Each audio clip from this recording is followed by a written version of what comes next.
Okay, without any further ado, let's fill some seats and have a fun geeky chat, shall we, guys? Please welcome to the stage, James McAvoy, Elliot Page, come on, guys!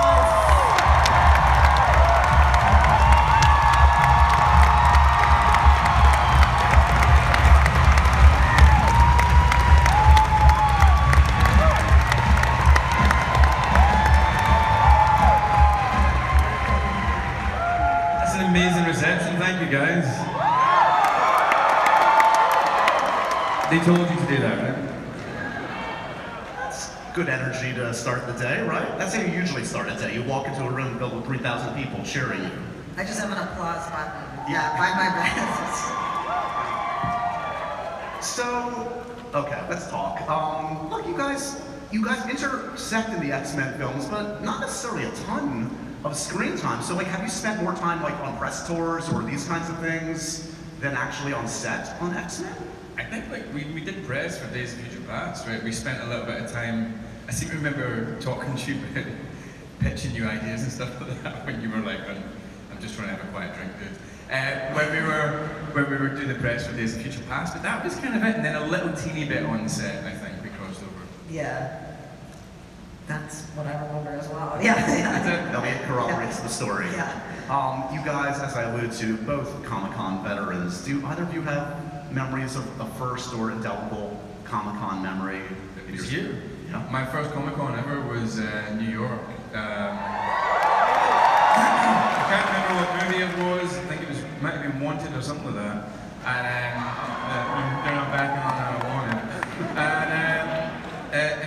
This is a weird bit of trivia that nobody will find interesting about my wardrobe. I've not worn this jacket since that day. Isn't that weird? Isn't that crazy?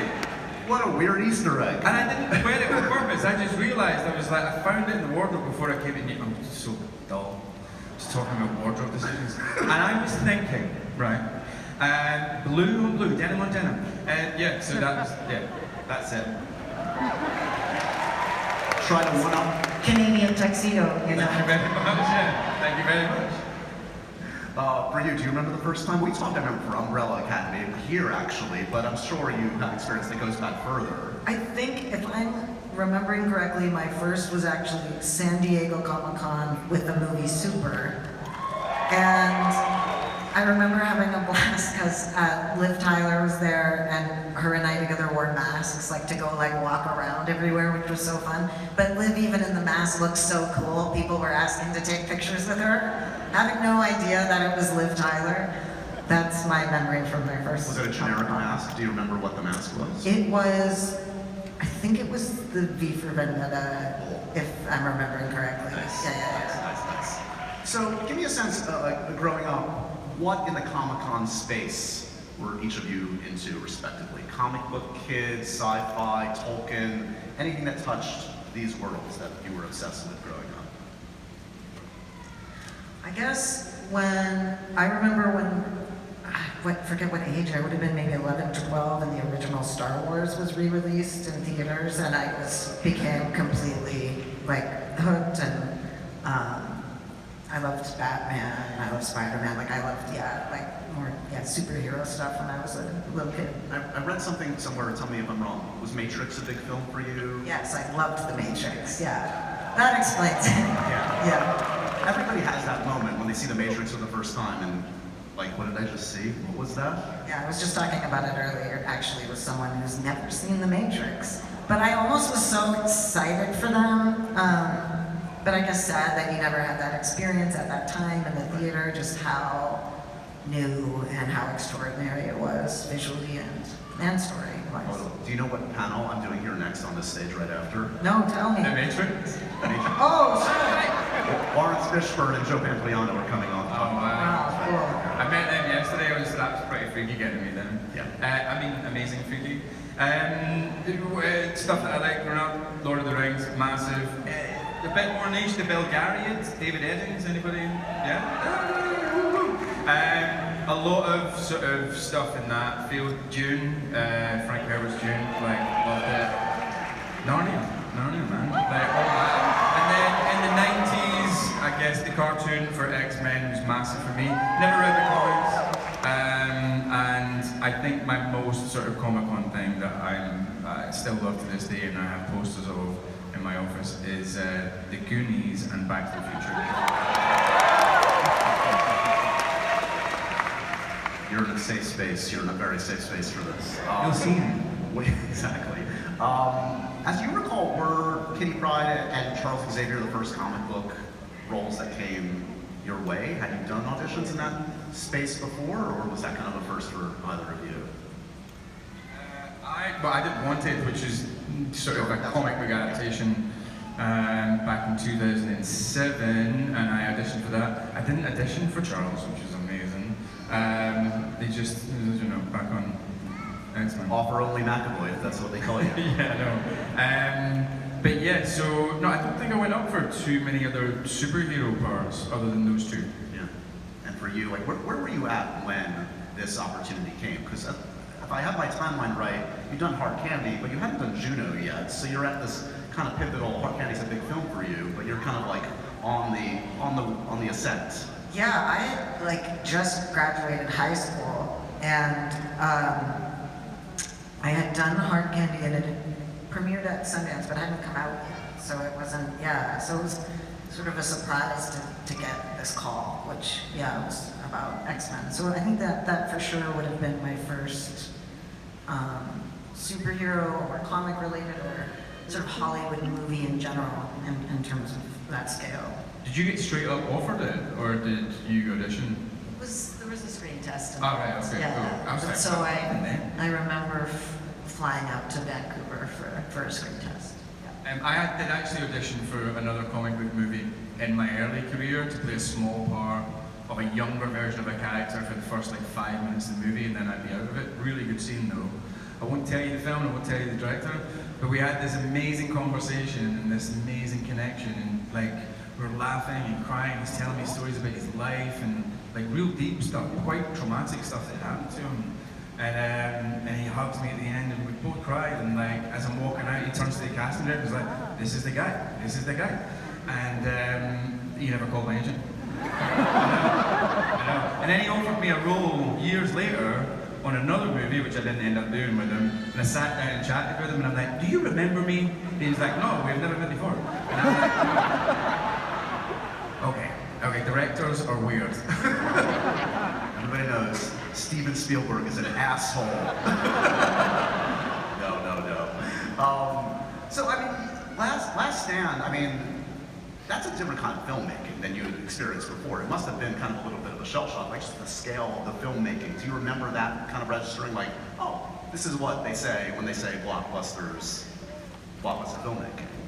Yeah, I had never been on any set like it. I grew up acting in Canada as a kid, making shows and independent films, and so the scale of the production from base camp to set to all of it was very new for me.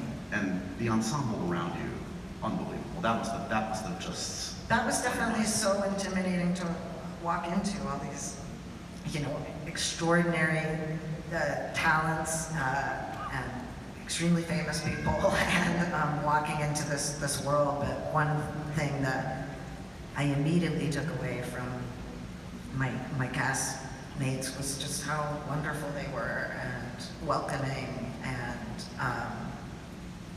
really just made me feel comfortable and included. So that was really nice. So one thing I feel like both of your characters share is that there are powers that are kind of hard to convey on screen. I mean, Kitty, it's like essentially you're like running at a wall, and then in post, like, oh, I'm on the other side of the wall. For you, it's like a lot of intense, like, eyebrow work and pointing to your forehead. which has the tougher power to convey on screen? Fight it out for me. You've got other powers than just being able to run through walls, though, right? Yeah, it can shift and change. A little bit. Yeah. But I don't know. I don't know who's got the harder job of conveying. I mean, I'm very expressive with my eyebrows.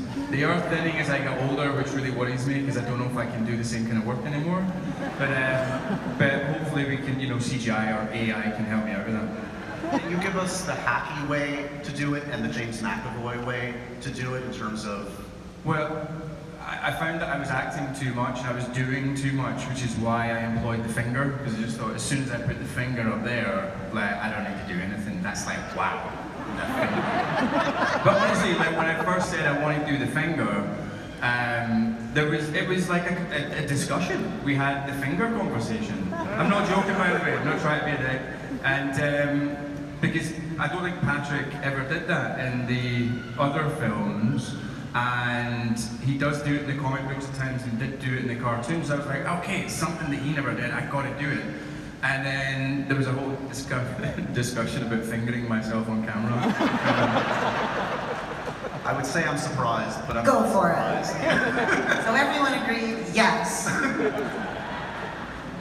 So when you're cast, James, like, at what point do you like seek out or receive Patrick Stewart approval? Because you want some tacit thumbs up from him, I would imagine, at some point. Yeah, I mean, look, I was a fan of his anyway, from like Next Gen and David Lynch's Dune. He played Gurney Halleck and that.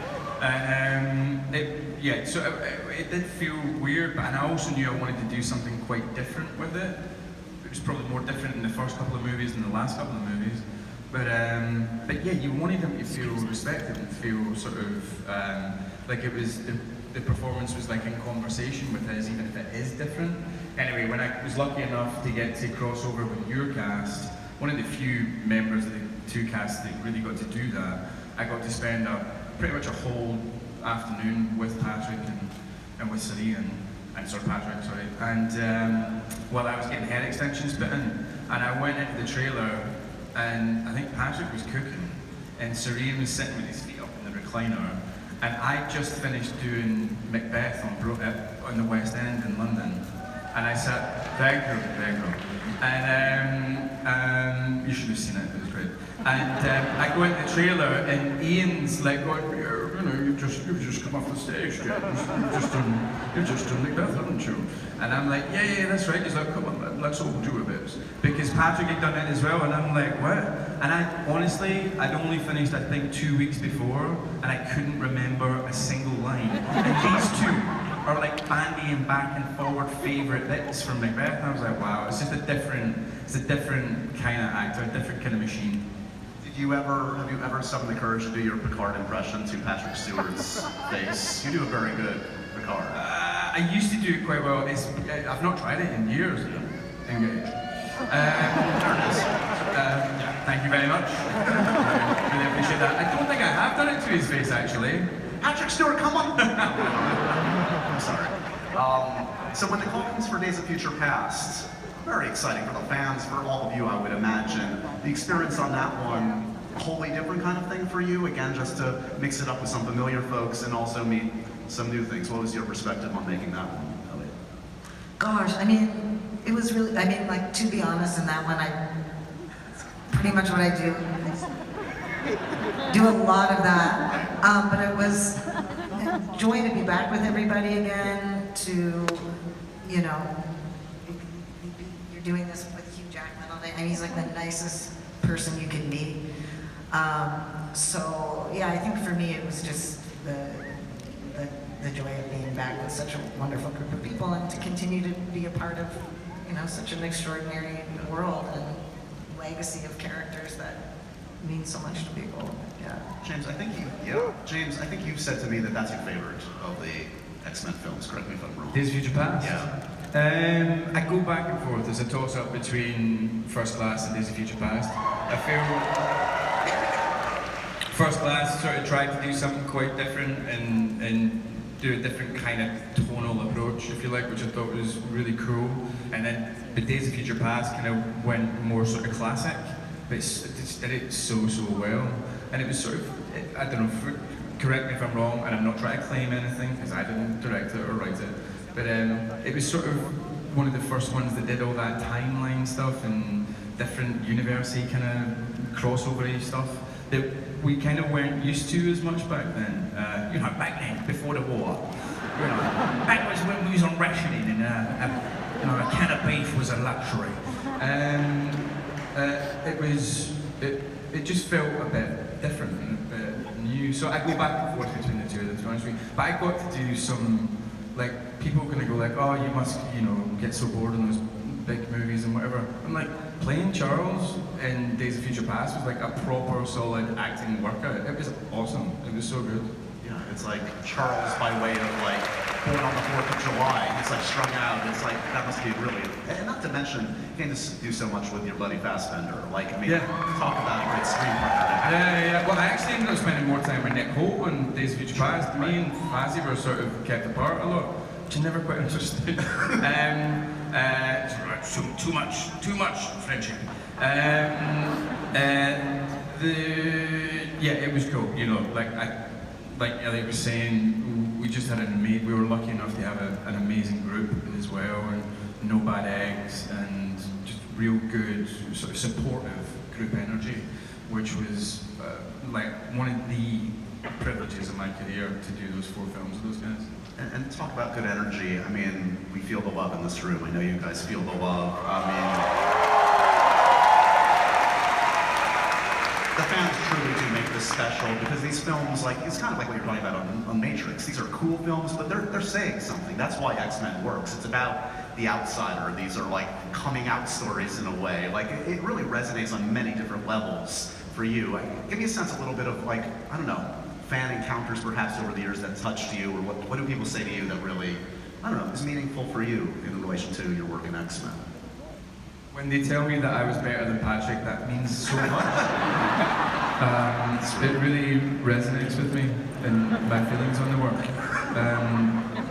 No, seriously though. Honestly, X-Men has, I don't know if it's touched loads of people, but loads of people that come up to me and want me to sign something or just grab me in the street. The people who aren't even asking for a signature or a photograph, they just want to tell you that they had a tough time at some point. And it really helped, because I think one of the creeds or the credos or the themes of it is that whether you're disenfranchised or whether you're oppressed or whether you are segregated or ghettoized or whatever you are, as so many of the characters in X-Men are, you are enough. And you deserve your place. And so I think that's quite positive. I do get a lot of that from X-Men. Yeah, I'd say my experiences have been so, similar in the ways that X-Men has, spoken to someone, helped them through difficult times, just been a huge part of their own journey, potentially in discovering themselves, and those moments are always literally some of the most special interactions you can have with another person. Look, as often happens in these things, like they constantly reiterate, they recast you, a recast of sorts from Patrick. We're gonna see another Charles, another Kitty, probably before too long, perhaps. Depending on what you read on the internet. I've heard Colman Domingo, I've heard Bella Ramsey, I've heard a lot of different names. I don't know if you follow that, you hear that. What do you make of those names? Or just generally the idea of someone inheriting the mantle of these characters from you? I mean, yes, absolutely. Like, to me, that's, I don't really follow, but those names sound fantastic. I mean, it'd be just so exciting to see, people do and take on a new iteration. Yeah, no, I totally agree. I'm excited to see what happens next. I was a fan before I was an employee, and I'll be a fan again. You want it to be, I just can't wait for it to be exciting and to be about. Oh no, that was going to sound bad. It's going to put a lot of pressure on people. Colman Domingo sounds amazing though. He is great. Meanwhile, Hugh just will always play Wolverine. Like, I mean, apparently we can't. I think I was going to say 10 years from now. It's probably going to be 10 minutes from now when AI has taken over and playing all the roles and there are no actors anymore. He will still be playing.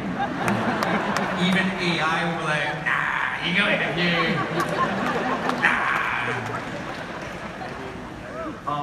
Look, I alluded to, you both have such amazing resumes. Like, break it down for me. Like, what portion of folks that come up to you mention X-Men versus other things? What's the most frequent films or projects that usually come up to you? And can you clock from a mile away? what kind of fan they are. I can't call it. I get surprised often, actually. I'd say right now, it's a lot of Umbrella Academy people. She's so nice, she's so fun to make, and I'll tell you, Juno, well, that just keeps going strong. So I'd say, and X-Men, of course, but you know, I'm not really in them as. Don't diminish. I'm just saying, yeah. I get a nice broad range really, but you get what I really enjoy is when you're walking down the street and people call out a name of a character that you played, and sometimes you'll be like, oh, that guy's going to do it, he's going to do it, and then he surprises you. He's like, Mr. Tumnus! And you're like, all right, didn't expect that. And then you walk down the street, so like, you're a professor, and you're like, oh, brilliant, cool. But it's quite fun. It is kind of fun. My favourite thing as well is when somebody recognises you in the street, or like in the middle of a conversation, they kind of look at you and then they lose what they're doing and they're kind of confused for a second. But what happens to their face is not, oh, I'm confused, who's that person? What's happening to their face is they go into such concentration of, who the hell is that again? Their face kind of goes like this, and they look like they want to kill you. You ever notice that? You end up like, blah, blah, blah, blah, blah, blah, blah, and then you see it and you go like... But that, and you're like, whoa, whoa, whoa, whoa, whoa. And it took me like a year or so of this sort of like, certain amount of fame to kind of understand what was happening. I was like, what the fuck? I'm going to murder Mr. Tumnus right here in this Starbucks. That's right. Let me run down a few of those credits and just the first things that come to mind. I mean, you mentioned Narnia. I mean, that was relatively early in your career. And, you know, like I was saying to Elliot, that was probably like your equivalent of like Last Stand, and that it was like a giant set. It was a giant scale of filmmaking. What are your first memories when I mentioned Narnia to you? Literally the first thing that popped into my head was Georgie, who played Lucy. We played a lot, and I think Andrew kind of like stuck us together a lot, the director, who's a great guy, great director, just hoping we would get along a lot. And she was a really young girl at the time. I can't remember what age Georgie was, maybe, I don't know, maybe 6 or 7, I'm not sure. And I don't think she'd acted before, so I just spent a lot of time with Georgie and her family, and they were really lovely. So that's the thing that comes to my mind first, and then just being on those sets was bonkers, man. You get used to things, but I was like, oh, you know what I mean? It was not, and it was, I don't even think we were texting and stuff back then. It was like, you're just alone with it, you know? Maybe I'd phone home once a day or something like that, but you're in New Zealand, so you're like on another planet.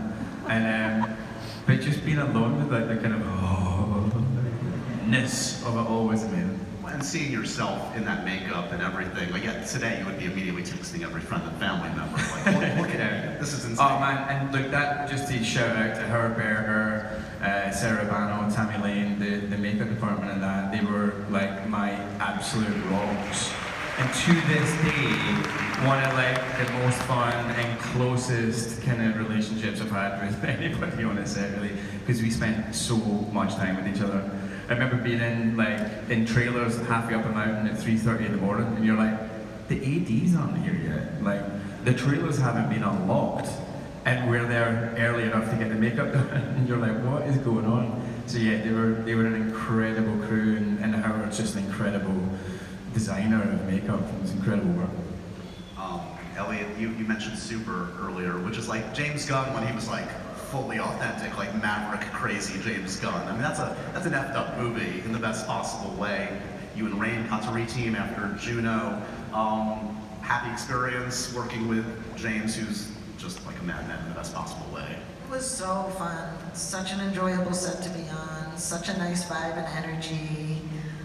Everyone there just worked together to tell this crazy story, and such a fun, just full-on character to play. And it was, with someone like James, you really trust him when you are pushing it and going far, that he's gonna like sort it out tonally, and yeah, that was it's definitely one of my favorite characters to play for sure. Are you surprised at the trajectory he's taken? I don't know if you've seen the Guardians movies or Superman, but it's like, in some ways it's obviously authentically him, but it's a different side of him clearly than the super guy. Yes, for sure, yeah. But you can see just, I mean, all qualities and those strengths, you know, have fed into and made these great projects. Yeah. Inception, I'm going to mention Inception because talk about a classic. How does that script read the first time you read it? Do you understand what you're getting yourself into? Did Chris have to kind of walk you through it, or what? I'm a little, I mean, maybe a bit of both. I remember sitting, because of Chris' experience, I'm sure people know, so secretive. You go to an office, read the script, and you leave. And same when I just read the Odyssey. And it was I mean, I remember it just felt like an engine. Like you get on a ride, and it's what reading both scripts have felt like, and it just takes you in. And at first things feel maybe big or slightly confusing, and all these pieces start coming together, but at the core of it, you know, emotionally and you know, just these arts that are so defined and beautiful, sort of despite the massiveness of these projects. And I think that's been my big takeaways from his scripts, his writing. It's also, I mean, your character, in a good way for you, I'd imagine, like, he's kind of the audience in that, and it's like the one person in that story that's kind of like, what's going on? I mean, literally the whole movie, I'm just asking questions. That's Someone what I should do. in that story, like, what? It's very, wait, whose subconscious are we going into right now? That's what I do the whole movie, yeah. I think with like, you kind of, I don't know, you are totally like that sort of David Copperfield. By the way, I love the film. This is why I'm about to watch it. I'm like, actually, I think you'll find it. You're that David Copperfield character a little bit when you're kind of the audience in some ways, but you also like so young, and you stand like as a performer, you stand up to DiCaprio, and like you call him out so much in that movie, and like. I don't know, I always had massive respect for you for that because he's incredible, right? He's got this amazing energy. And then when you start taking him to task, I was like, wow. You felt like as somebody getting put in their place, you know?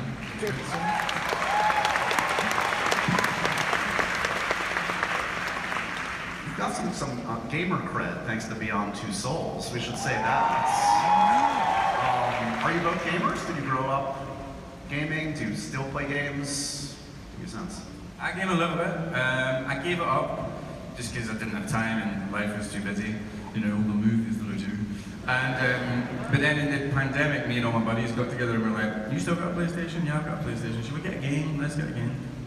And me and all these other like middle-aged white dudes started playing like online shooting games, and we were like, "Oh my god, this is amazing!" So that got me back into it, and so I game again.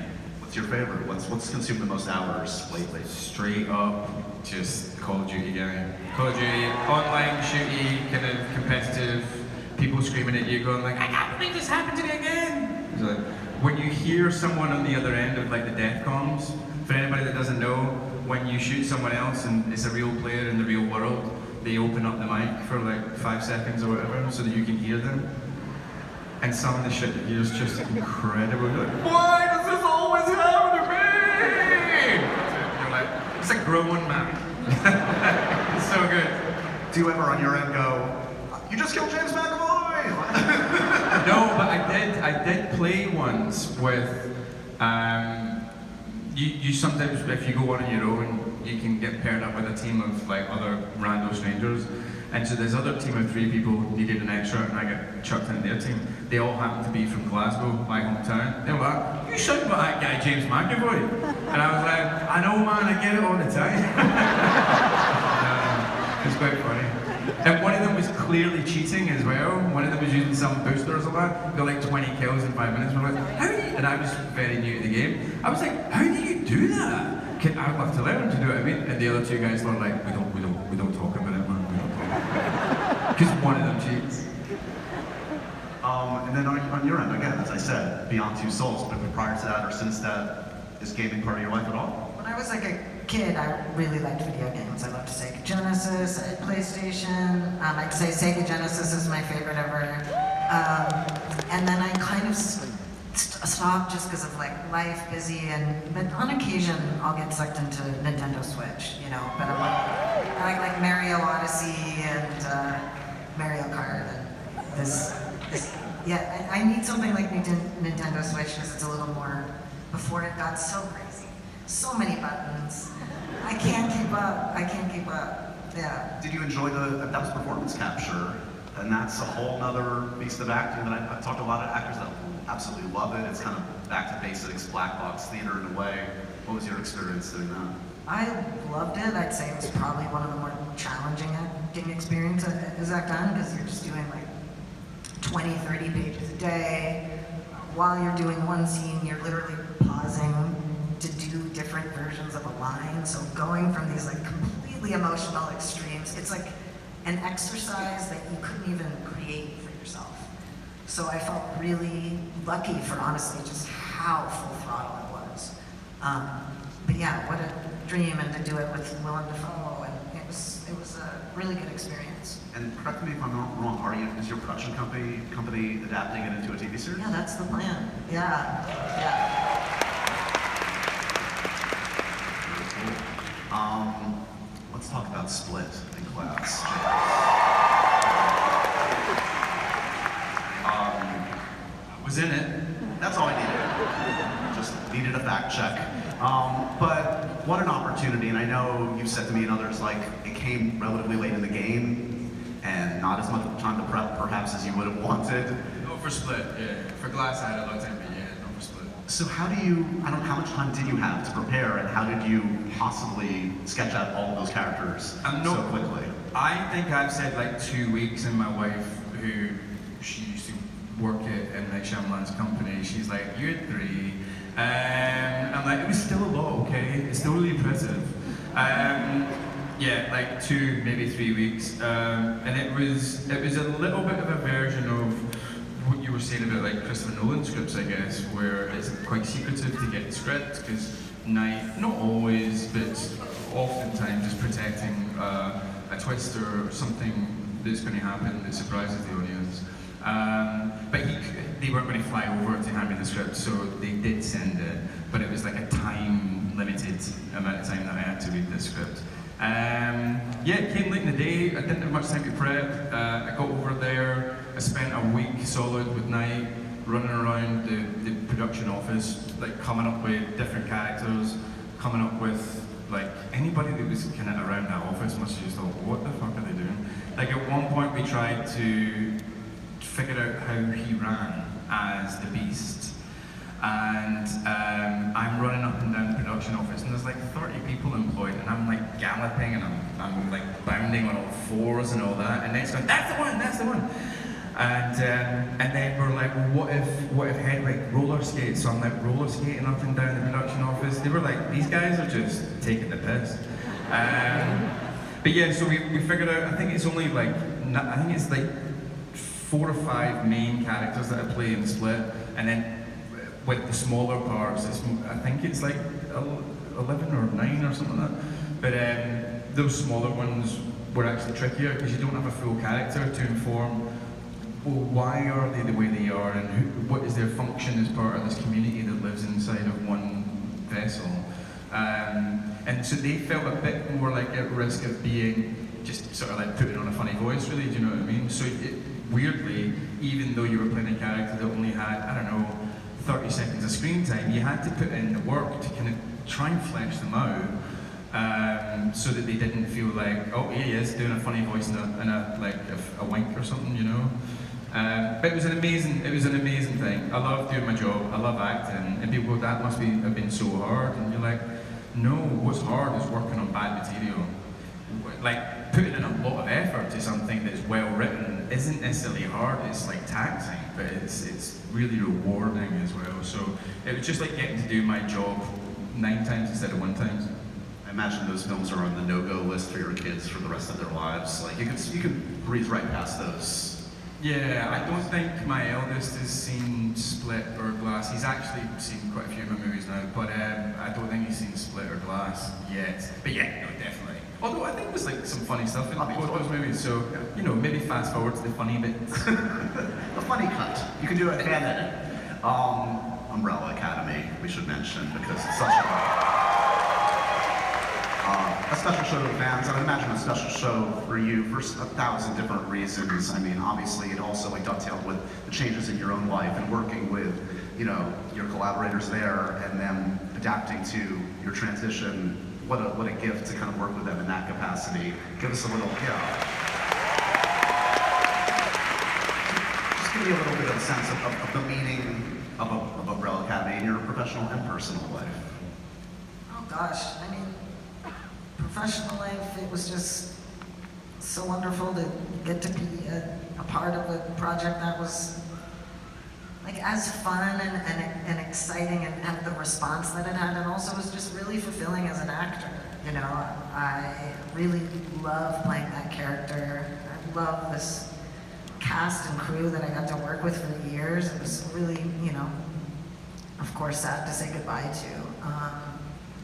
And we were just so lucky that obviously people responded to it in the way that they did.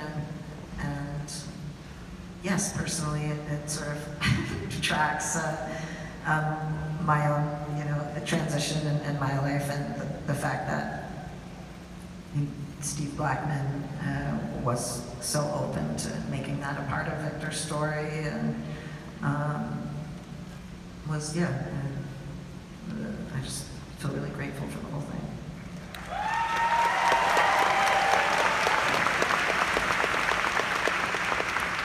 You're going to be in the Odyssey. I know you can't say anything about that, but getting that call from Chris Nolan must be such a it's special for any actor, but you obviously have a history with Chris. Can you give me a little sense of just like how it happened, the veil of secrecy? Does a briefcase come with a script? What happened this time around? Just full of money. Yeah, exactly. A bag of money. I mean, I was so excited to be thought of for it and to be asked to come back to work with him. I loved working with him on Inception and loved being a part of that movie. So yeah, I was just completely jazzed and excited, and basically went and met with Chris and talked about the part, and then sat in a room and read the script, and you know, it was of course a big yes. Yeah, sadly I can't say much, but yeah, it was such a joy to come back, and to come back now, as you can imagine, being more just comfortable in yourself makes these sorts of, you know, projects more enjoyable, just waking up every day and going to work. So to kind of get to have a Chris Nolan experience again now, that actually really just meant so much to me. Like, yeah, selfishly. And then rest, I promise, I'm not probing for any like real dirt, but like what we do know is that you're shooting on these massive locations, IMAX cameras. We know that.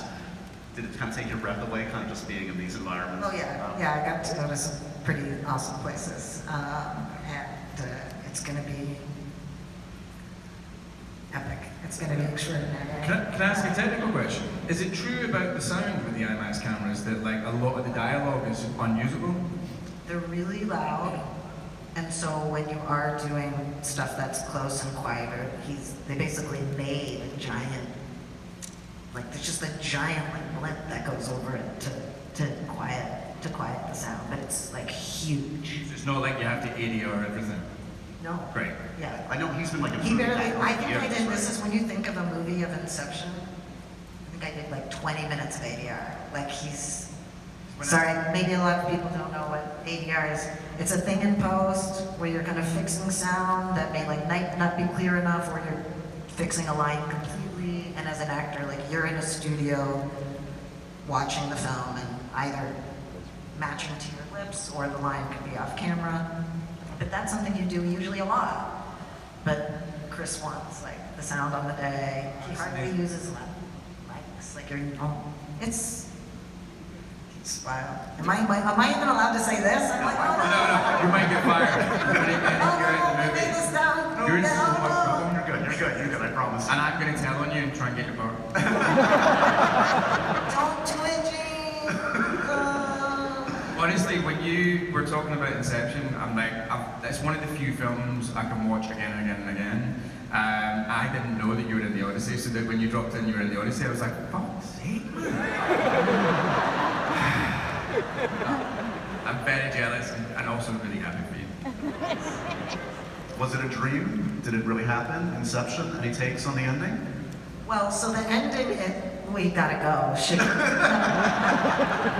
We do sadly have to go pretty soon, but before we do that, I want to give some love. James directed a movie that we're all going to be seeing hopefully pretty soon. Yeah, California Schemin. The trailer's just Anything you can tease the audience about that? You had your premiere in Toronto. Hopefully we'll see it before too long. But what a moment in a career, something that's a whole new adventure for you. Yeah, totally. I loved it. I had a great time doing it, which is not any reason why anybody should watch it. It was great for me. No, it's a really great. It's a true story about two guys in Scotland back in the early 2000s who tried to make it as rap artists and in their own voices, in their own accents. It sounded like mine, but probably thicker as well. And they kind of got laughed out of the industry. And so they came back. They reinvented themselves and pretended to be California skater dudes.